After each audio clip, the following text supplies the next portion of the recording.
Good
morning, everybody. I am Confi Manalo, and this is Kalingang Katribo Usapang Business. The HMO industry was faced to an acid test at this time of the pandemic. While many industries are considered frontliners in the fight against the COVID-19 pandemic, these HMOs were the frontline organizations in safeguarding the health of these so-called frontline workers. Although a pandemic or epidemic is typically excluded in your standard HMO contract or of coverage, a majority of these HMOs voluntarily covered the COVID-19 illness and deaths on an ex gratia basis out of their goodwill, moral obligations, or humanitarian reason. Joining us today are Ms. Jayjay Viray, the CEO of Medicare Plus, and Dr. Paul, the Chief Experience Officer of Medicare, to discuss the important role these HMOs are playing in these times of crisis. Good afternoon, Dr. Paul and Ms. Jayjay Viray. Good afternoon. Good afternoon, Coffee, and everybody. How are you? I'm good. Thank you. Let's start the question rolling. How crucial is the role of insurers and health maintenance organizations or HMOs in this time of pandemic? Okay, Doc Paul, do you want to answer that? Yeah, the role of the HMOs during the time of pandemic was very crucial in the sense that as of the report of the Insurance Commission last February during their 72nd anniversary, the HMOs, out of the total claims of 2.41 billion pesos, the HMO shouldered 54.65% or an equivalent of 1.32 billion pesos in all. So we played a major role in covering those patients or members who were afflicted with COVID. So yung health claims, majority of the health claims for COVID during the up to February were covered by these HMOs. As of September 2020, as of September last year, 2020. Ayun yung height ng COVID talaga. Yes, ma'am. Hanggang di ba? Hanggang October. In fact, August, sorry. In fact, noong August, the doctors or the frontliners requested another ECQ, di ba? Yes. And during those times, you have to remember, when was the lockdown? March 15. March 15. We were still looking for ways and means on how to combat this, di ba? So even doctors are not, everything that, or most of the patients that they receive, they tag as COVID. Di ba? Yun yung standard. Kasi hindi nila alam paano ba i-approach. So, unlike now, we can easily identify sino ba talaga yung COVID, may symptoms pa. Then, during those times, walang discrimination. COVID na lang. Kung sinabing COVID, let's do COVID. So, I think, even though I think the HMO's role on accepting claims, even though it's not as covered, diba, Doc Paul, yun yung gray line natin eh. We still accept it. So yun nga, 'di ba? Even if hindi naman covered yung COVID talaga eh, 'di ba, ng sa standard contract. And at that time, yung height nung pandemic na we still don't know kung ang pasyente may COVID o wala. So you just covered them, no? Yes, in fact, this was voluntary among the HMO companies as part of our contribution to the medical industry. How did the insurers and HMOs responded to assist the cause of their clients, medical frontliners, and even their agents during the pandemic? Ito yung specifically yung mga how did you provide assistance to the frontliners and even your own agents during the height of the pandemic? We continued servicing as usual, the way we did, no? The way we always do. We issued the letter of authority to those who were either in the outpatient department or those who were admitted. We also continued catering to the calls to telephone, and lately we are trying to have this teleconferencing so that we can have a face-to-face consultation with our medical members, Comfy, just to add, no, si Doc Paul is our Chief Experience Officer. This is a new department that we are introducing to the market. Si Doc Paul kasi he tries to be very accommodating to our members. Talaga kung kaya siya na mismo gagawin niya yan, no? So, mahal niya talaga yung mga members. So, he really goes out of his way to accommodate, to talk to them, and to even connect them, to have a very good communication with the hospitals, our providers. So with us, I can only talk about our company, is that we really take care of our members, especially since the time we took over, no? I'm relatively new in the industry. I relatively just took over the company, but the trust of Doc Paul to give good service to our members is something that we both agree on, and we will continue to do so. Balikan ko yung statement mo kayo na Miss Jayjay, no. Sabi mo nung height of the pandemic, you don't discriminate. So pag may nag-claim ng against their insurance coverage, ginagrant nyo or ina-accept nyo yung claim, no, na COVID yan.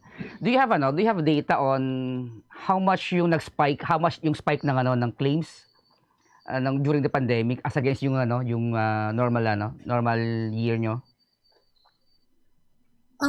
Well, currently we don't have anything on hand on data, no.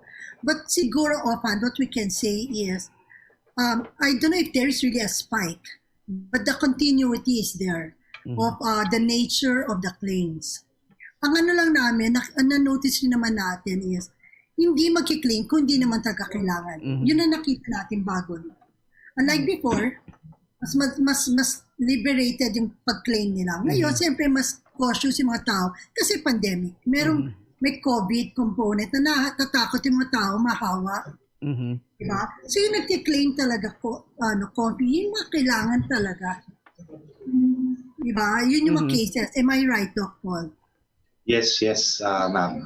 In fact, those who claim, most of them were either afflicted with respiratory diseases or anything that might be mistaken as COVID-like symptoms or whatever. So cautious rin, Comfy, ha? Hindi lahat ng tao ngayon na may HMO, bigla na lang pupunta sa hospital. Diba? Or biglang pupunta sa doktor. As much as possible, may distance pa rin. Oo, kasi diba natakot yung mga tao doon na magpa-check up nga, diba? Oo. In-avoid lang hospital. Kaya hindi ka pupunta sa ground zero. Oo. Diba? COVID-19 spotlights the need for HMO healthcare coverage for everyone.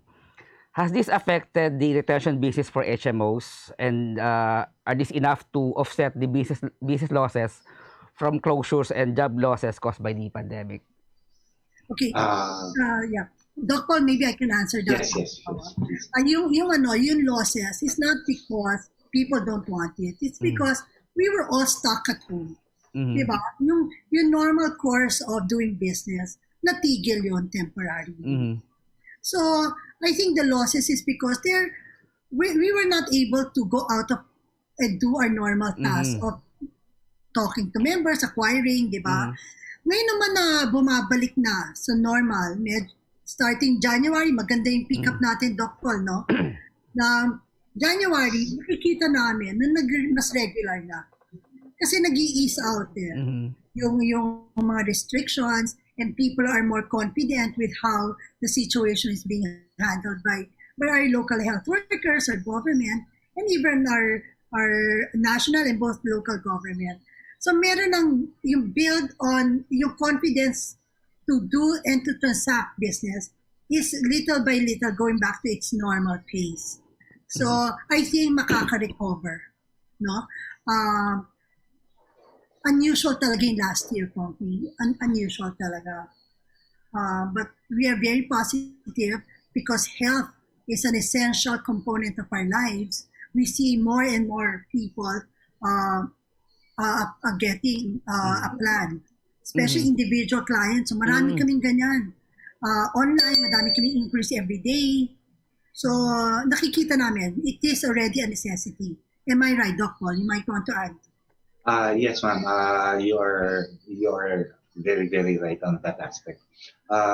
And as of now, our calls have also increased, not only for availments, but also for inquiries. They are inquiring about how to get a card or be a member of Medicare Plus. That's our observation. Tama. And also to add, Comfy, no, our company launched a pandemic rate para mas affordable. Discounted rate. Oo. Pandemic rate, meron kaming ganyan. Kasi, siyempre lahat tayo, last year was difficult. Hindi naman, walang hindi natamaan dyan. Di ba?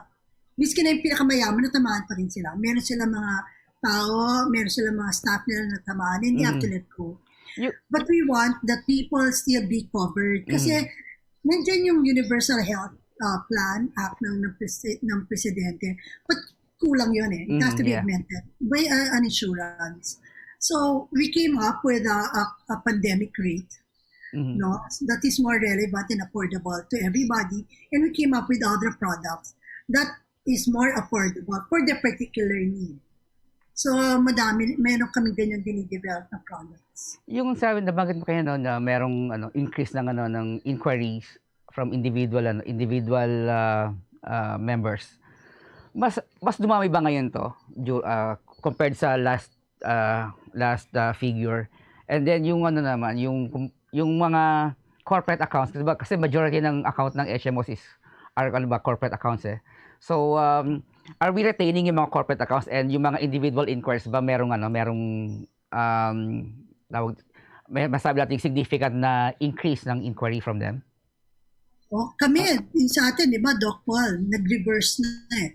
Mas marami kami individual plans compared to corporate plans. However, what is significant right now, kasi Comfy ako, nature ko is HR, no? Matagal ako sa HR business. Ang negosyo ko talaga HR. Dati, mga bata, hindi nila pinapansin yung health plan na yan. Ngayon, malaking component na yung, meron ba kayo health plan? sa benefit, no? Sa companies. Dati hindi. Pag bata ka, malakas naman ako, hindi ko kailangan yan. Hindi na ngayon yan.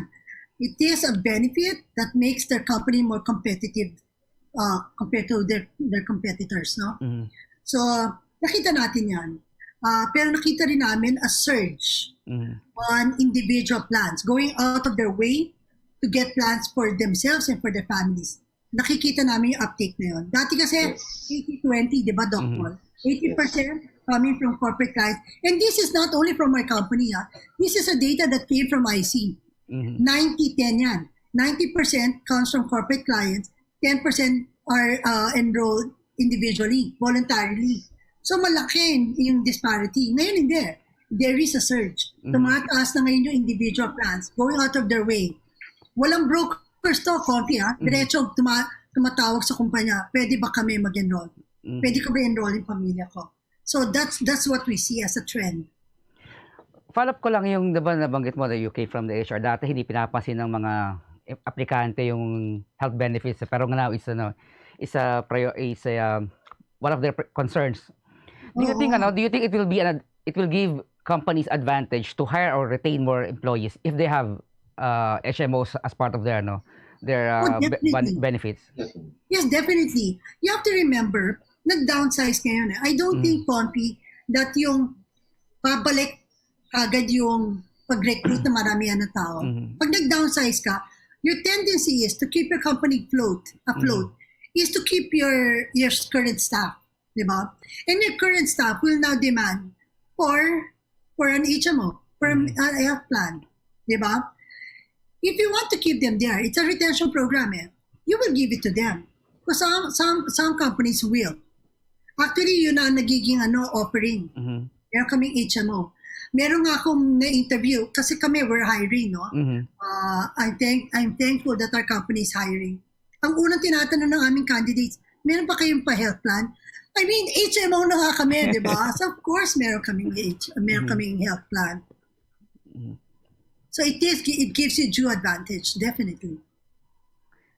So because of the increase in individual inquiries, do you think do you have confidence that the HMO industry will rebound this year? And do you agree with the observation that the COVID-19 pandemic has finally opened the eyes of the Filipinos ng importance ng health insurance as part of their well-being, or yung yung part ng buhay nila dapat ang health insurance? Oo naman, bullish ako. I mean, Coffee, bullish ako sa industriyang ito. I'm happy because of how the government is supporting it and how the people are responding to it. The realization that health is an essential component of our lives and making our lives better is to make sure that we are healthy, that at any time magkasakit tayo, covered tayo, meron tayong peace of mind that we can go to a hospital without even presenting first a down payment. Diba? Kasi ang mahirap, Confi, yung pumunta ka ng hospital, hindi ka tatanggapin kasi hingi mo na ng down payment. Diba? Or nagano ka nag-aalanganin ka meron pa tayong pambayad. Diba? Ngayon, what we give you is peace of mind at any given time. Diba? May mangyari sa'yo, sa loved ones mo, you can always go to a hospital or to a doctor that is accredited by an HMO and you're okay. You don't have to have money at the very moment because you've already invested in advance. You may want to add more, Doc Paul. Yes, ma'am. Not only was the awareness of the people regarding the HMO card, it has become, should I say, it in a way that know that there's an existence of such a health card in the market that they can avail of. Yun lang po na obserbahan ko, no? Meron palang HMO, pwede palang bumili individually. Dati po hindi nila alam. They thought that this is only offered by corporate accounts. Yun po ang napansin ko rin. Paano yun, diba? I'll give you a data, Confi. Out of 104 million Filipinos, only 7 million are enrolled in a HMO plan. Ganun kakonti. Less than 10%. Diba? Yun nga diba? Bukod sa hirap yung mga Pilipinong tanggapin talaga sa insurance, medyo mahirap ipatanggap talaga sa mga Pilipino. Although unti-unting nakikita ng mga Pilipino benefit niyan. Yung iba sasabihin, meron namang universal healthcare plan. Bakit pa namin kailangan yung HMO? So, paano na ba nako-complement ng mga HMOs yung universal health plan ng gobyerno, and gaano ba ka-limited yung coverage ng ng health ng universal healthcare program na kailangan mo pang magdagdag ng HMOs? Doc Paul, you want to?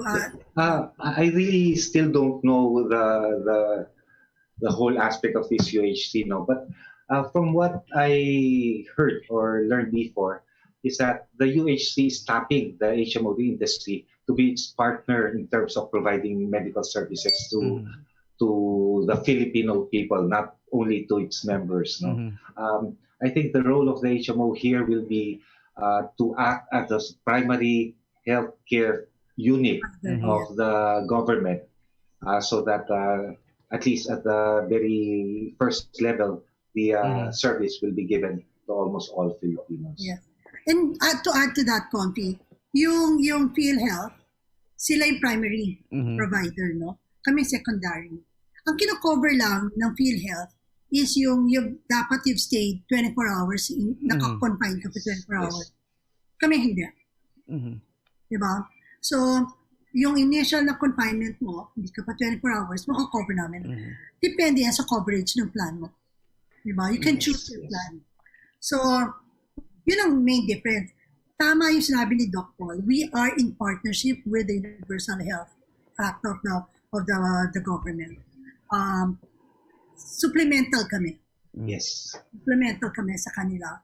So, mas magandang coverage. Though, pag i-compute mo sa total bill, mga 28% lang siya. Yung total bill ng pag-stay nila. No? So, malaking tulong yung HMO. Kasi mababa lang yung coverage ng PhilHealth. Speaking of yung coverage ng PhilHealth. And then, malaking tulong yun, actually. Pero, mas mababa lang. Mga 28% if I'm not mistaken. It doesn't cover the entire bill. Or even less, ma'am. Or even less. Yes. Pinataas ka lang pa. Maliit lang talaga. Kasi I have experience sa both my parents. 2 years lang in and out sa hospital. Yung coverage ng PhilHealth medyo minimum lang talaga. Minimum lang talaga. Anyways, talking about yung partnership, yung positive synergy between the partnership between the HMOs and PhilHealth.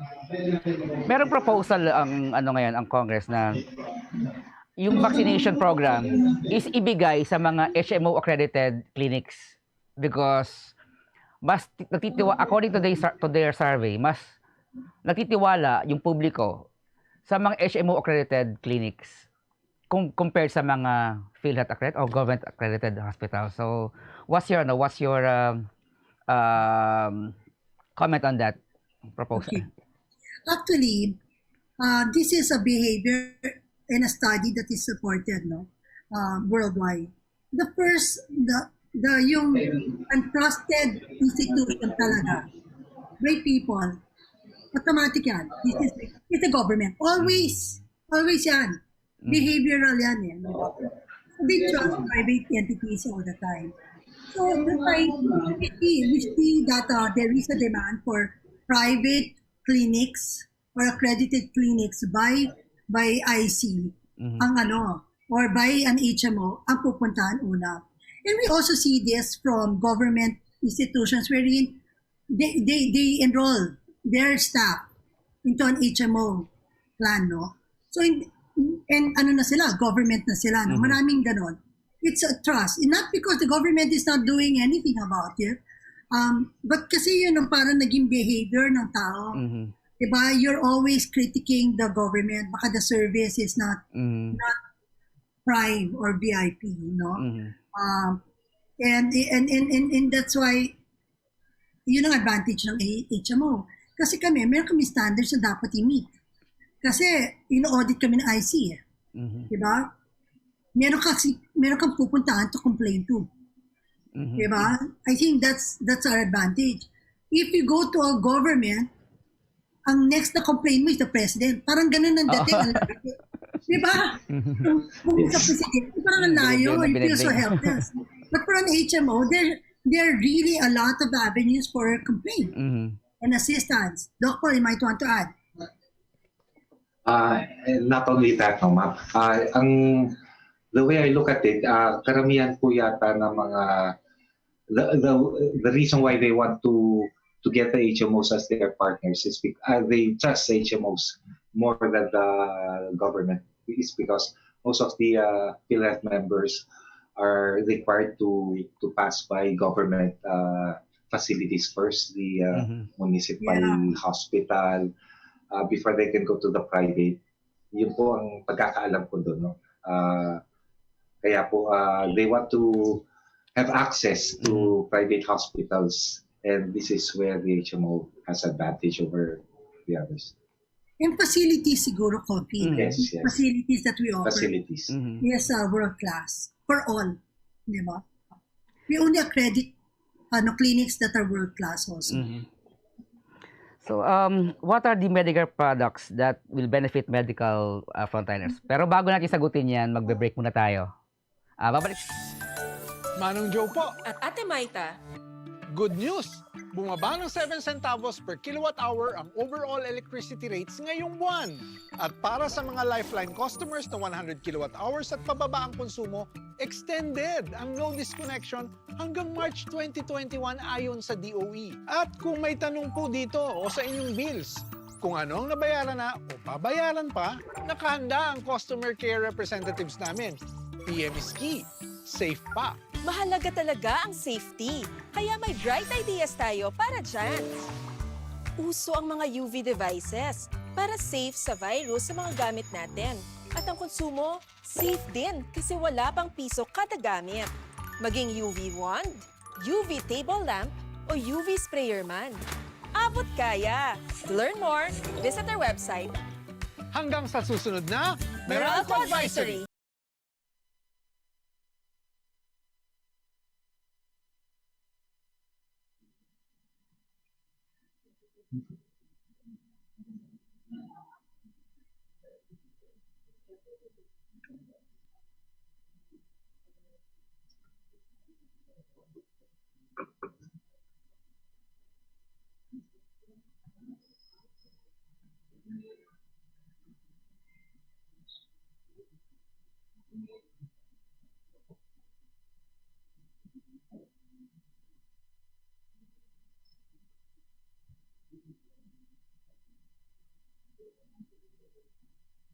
Pwede nilang i-avail para sa kanilang health coverage.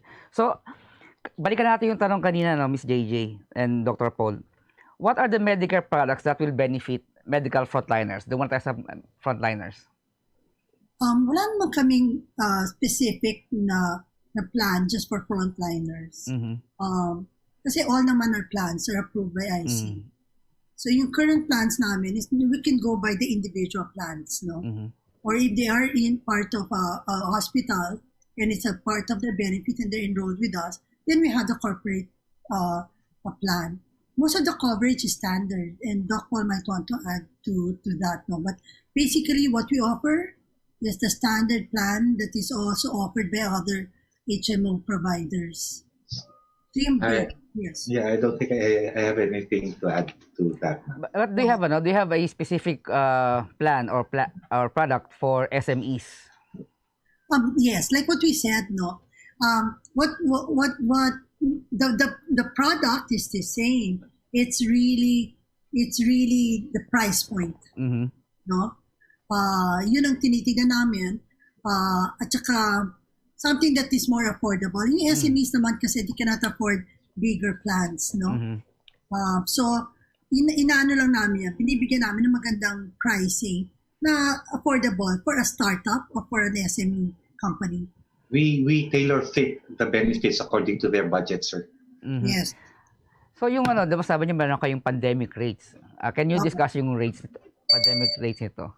Kasi iba-iba kasi yung requirement. So sasabi namin, mababa kami sa usual. Mm-hmm. Diba?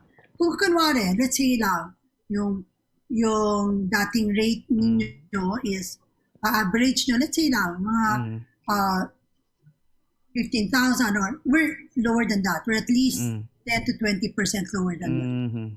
It's a big savings. Mm-hmm. Yung 20% na yon, pwede mo na ilagay sa iba pang pwedeng gamitin lang. May one-time payment ba yan? Or well, yes, we encourage a one-time payment, no? Or a semi-annual. Because that's the only support that we're asking our members.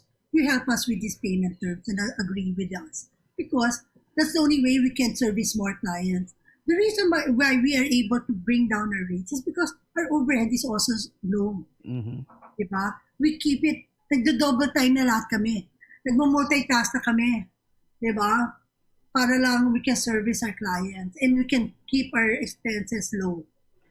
What if you opted for semi-annual payment? Yung bang even if ka lang ng first payment mo pa lang covered ka na agad or you have to be fully paid? Requirement yun ng insurance. So, para lang rin sa life insurance yan. Pag unang payment mo, namatay ka ngayon, covered yun kung sa plan mo. So sa amin ganun din. Kasi ba sa mga car insurance, some of them offer staggered payment kaya lang hanggat di ka pa fully paid, hindi ka pa covered. You cannot claim sa sa insurance mo. Ay, baka hindi insurance ang tawag doon. Anyway. An insurance is a coverage of sort. The payment terms is the prerogative of the provider. That's the risk that we take. Yes. Tama po, Doc Paul, di ba? Tama po. So how does a company or an individual enroll to become a member of or covered by Medicare Plus? Well, they can always call us. We have our trunk line, no? And or you can send us an email. We have our website. It's medicareplus.com.ph. We're present in FB. They can always send us a message, or they can call 0917-883-4111. Yes. And they can mas madaling tandaan yun, 883-4111. And they can also visit your Facebook Our page website. or our website to to enroll. Facebook, yes. We're aggressive with our online marketing right now. Please makikita nyo kami online. Oh, siguro dahil sabi mo nga ngayon medyo tumaas yung awareness sa mga Pilipino na yung need natin to have health insurance. Oo. Kasi kalmo mahal coffee mahal talaga ngayon. Mahal talaga magkasakit. Even naman yung mga hospital, kita nila ang daming promissory notes kasi hindi na kinaya. Diba? So ito malaking tulong yung having an HMO. So how much is yung membership fee o yung mga yung products niyo, magkano yung mga rates niyan? If you can, Actually, kung ano yung kagaya na sinabi ni Doc Paul, we tailor fit it to your budget. Diba? Kasi dati we asked for the moon. O di mataas rin yun. Yung premium nun, no? Pero ngayon, mas alam mo kung anong kailangan mo. You're more aware of yourself. You know what you do. I'm at home lang naman. Pero gusto ko pa rin makover ako. Ito yung gusto ko sa tingin ko, makakatulong sa akin. So, ganun kami we work with you So, parang merong menu na ito yung mga pwede mong you can tailor fit your needs. Ito lang kailangan ko. Yes. And ano rin kami kasi yung Medicare Plus is more than your healthcare provider. So we also help your well-being. So as much as possible, may mga programs kami. We started very soon. We will have wellness awareness seminars online for our members so that they already know how to take care of themselves. We also have mga, I was telling Doc Paul, baka we can have a Zumba class, diba, online. So, so something like that. No? So we are coming up with different programs for our members, not just so remember us when you're sick. But we want to be with you every day. And help you with your health and become healthier. Mga health seminars. Oo. So this is the preventive part of our benefit that we give to our members. Bago tong offering na to. Bagong component yan, no? Oo, bago lang. I don't think it's being offered elsewhere, no? Parang hindi na kayo pumunta doon sa ospital. Kakatakot na comfy. We still have clients na hindi pa rin lumalabas ng bahay, no? Kasi sa takot. Marami pa rin naman ang hindi lumalabas. Ako, lumalabas ako when it's only needed. When we have to go to the office. But makikita mo, hindi na tumatambay yung tao sa malls. Pupunta lang for essential stuff. Oo, totoo. So, can you, in your own words, explain the benefits of health insurance? Why do we need it? Okay. One is for your own peace of mind, for yourself and for your family. Second is that you invest on your health. It's important that the investment that you make is for yourself first and for your family, because nobody else will take care of you. Third, is to assure that if something happens to you, your family are taken care of. And that helps us again back to having peace of mind. Diba? Hindi mo mababayaran yung peace of mind. Comfy Hindi na matatamaan yung savings mo. Diba? Yun ang tendency pag wala ka HMO, tatamaan yung savings mo. Ilalabas mo, kundi pupunta ka, tatawagan mo mga pamilya mo abroad, madala ka naman. Or your retirement, Or your retirement fund. Yes. Ito, may yabang ka. Sorry pero sorry for the word. Pero when you go to hospital, may yabang ka. Kasi covered ka. Kasi nakapag-invest ka. Diba? Yun ang gusto mo. Yun ang gusto mo ma-feel. Any other parting words for our viewers, Dr. Paul Espina or Miss Jayjay? Si Doc Paul na. Siya na yung closing. Ako na yung nagbenta eh. Well, Medicare Plus is here to stay. And we are improving our services to our members, innovating in every way in terms of technology and everything. But please be assured that you get better service in the near future.